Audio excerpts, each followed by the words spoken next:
상관없이 옆에서 일단 먹고 있으니까 군침이 돌잖아요. 그러니까 이제 사람들이 이게 묻습니다. 누가 이렇게 물었습니다. 당신 그 큰 통닭 혼자서 먹으니까 배 부르겠소? 맛있어요? 이렇게 물었습니다. 그러자 그 대답에 대해서 내가 내 몸판 돈으로 내 살 뜯어먹는 건데 맛이 있겠느냐. 주기 싫어서 그런 말이죠. 결국 이분은 한 3만원 정도의 돈을 쓰고 나서는 사형을 당하고 이 땅을 떠났습니다.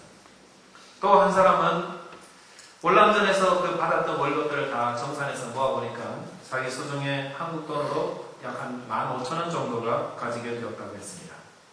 근데 이 돈을 어디에다 쓸까? 그렇게 하다가 어느 날 그 교도소를 찾아왔던 그 성가대를 이끌고 온 전도사님께 그 돈을 주면서 이 돈을 유익한 데 써주십시오. 부탁을 했습니다. 그러니까 이 전도사님 사형수의 돈을 받았습니다. 어디다 쓸까? 아무리 생각해도 마땅한 데가 떠오르지 않습니다. 그런데 마침 그 교도소에 교회를 세운다는 말을 듣고 얼카니 이 교회가 세워지면은 교회 강대상을 사는데 이 돈을 헌납해야겠다. 그런데 이 돈으로는 강대상을 구입할 수 없었기 때문에 전도사님이 그 사역하시는 교회 성도님들과 함께 돈을 모아서 강대상을 헌납하게 되었습니다.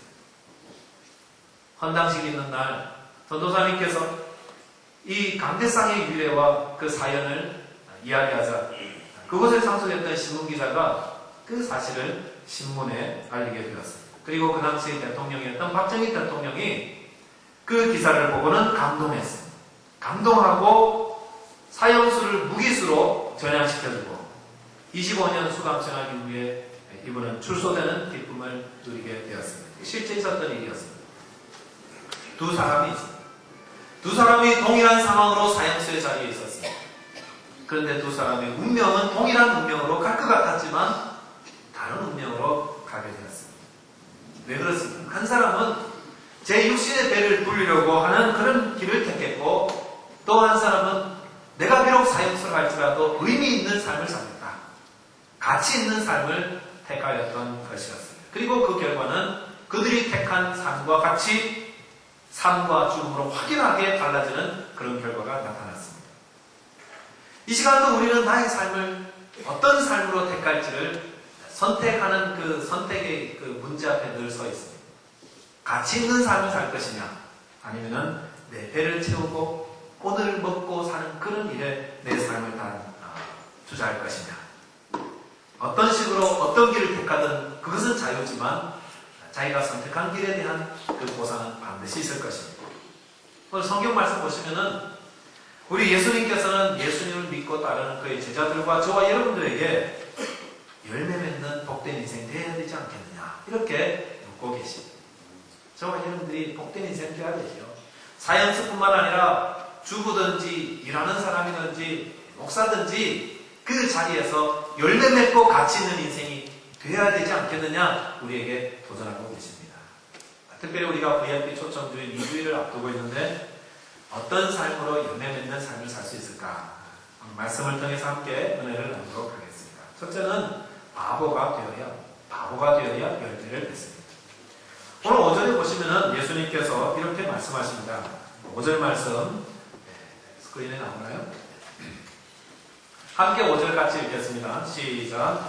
나는 포도나무요 너희는 가지라. 그가 내 안에 내가 그 안에 거하면 사람이 열매를 많이 맺느니 나를 떠나서는 너희가 아무것도 할 수 없습니다.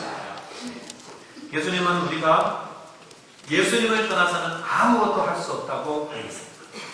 나를 떠나서는 아무것도 할 수 없다. 이거 많이 듣던 말 아닙니까?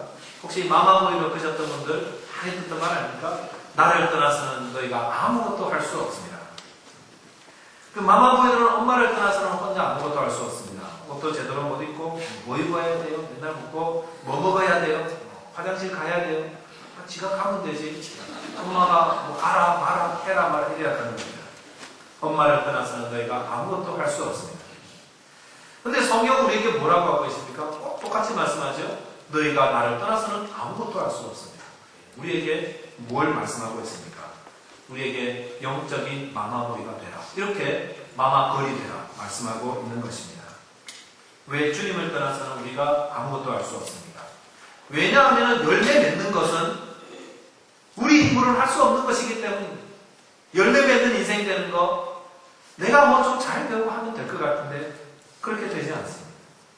우리 그런 이야기 있잖아요. 어떤 교회 목사님을 청빙하는 일이 있었는데 새로운 목사님 오신다고 교인들이 잔뜩 기대하고 있었습니다.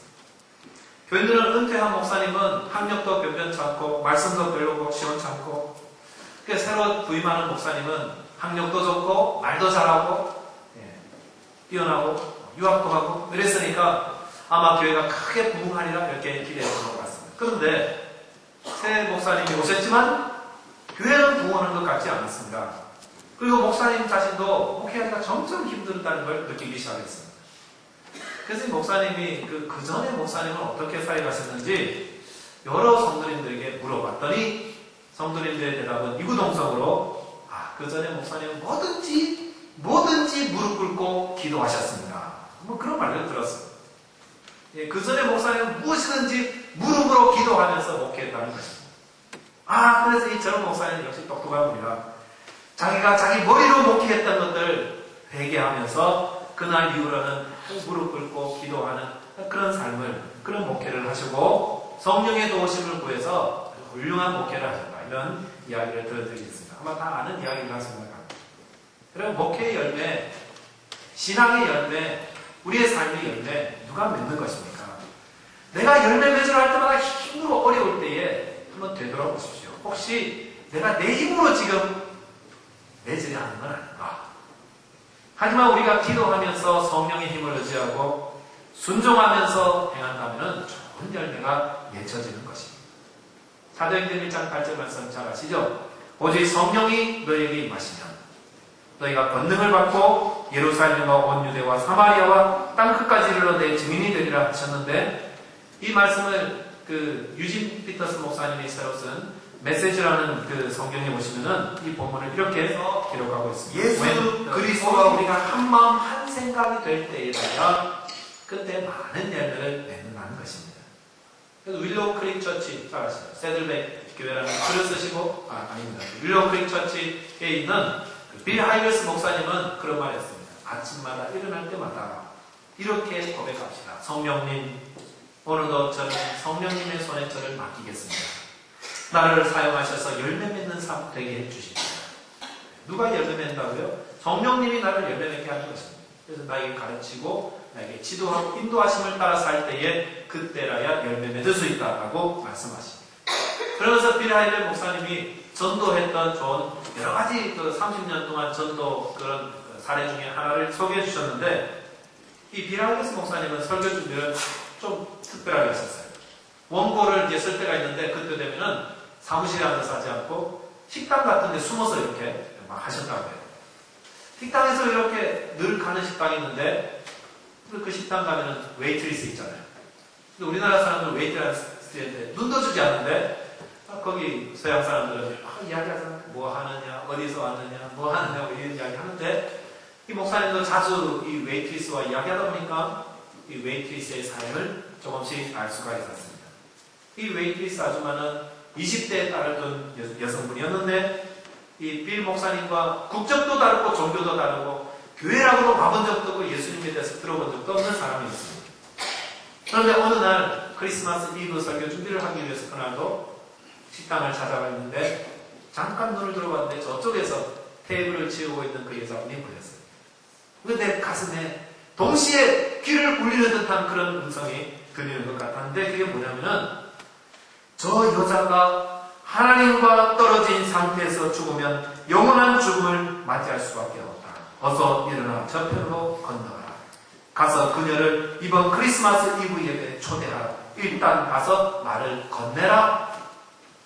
그 음성이 들리는 것 같았습니다. 그래서 빌 하이거스 목사님 성령 충만하시니까 예! 하면서 일어나서 가지 않고 성령님께 따졌습니다. 안 될 것 같은데요. 크리스마스 이브가 얼마나 바쁜 때인데 저 사람이 오겠습니까? 절대 안 옵니다. 이렇게 성령의 말씀에 거부했습니다. 그리고 나서 한편으로 또다시 요나처럼